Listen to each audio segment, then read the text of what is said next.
I had the occasion of speaking somewhere this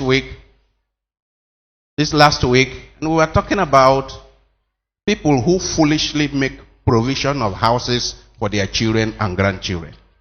It's the most foolish thing.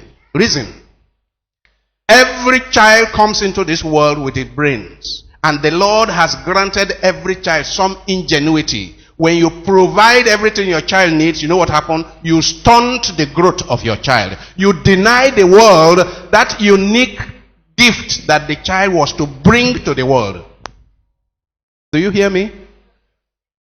When you build houses for your child and make provision for a comfortable life for your child, what happens? The gift, the natural talents and gift the child comes into the world with, they remain dormant. It's a serious issue, because those who have accomplished the most in this world at any time during any generation are not people whose parents provided properties for. I hope you know.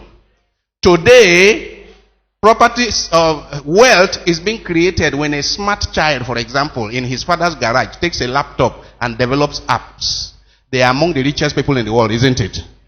What did the father provide? Education.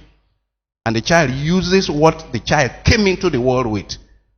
The intelligence the child. Every child comes into this world with intelligence. And there is something unique. There is something unique about every child. There is no other human being like George Ehusani. That's the way God creates us. There is no other human being like, you can try to be like me, but not exactly. There are gifts that I have that no other human being has.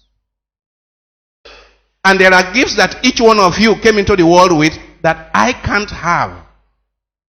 It was not planted in my head.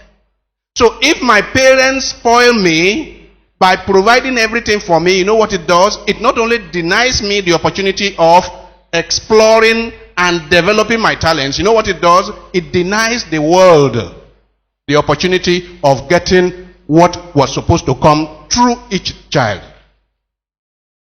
And that's why the wise people of the world, they never make such provisions for their children. They train their children and then allow their children to blossom in the world. And so I call it the most foolish thing that our people are doing. And those who are doing it, they are people who came out of poverty. I hope you know.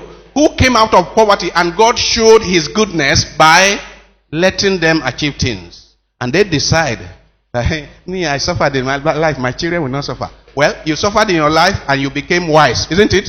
My children will not suffer, so they will be foolish.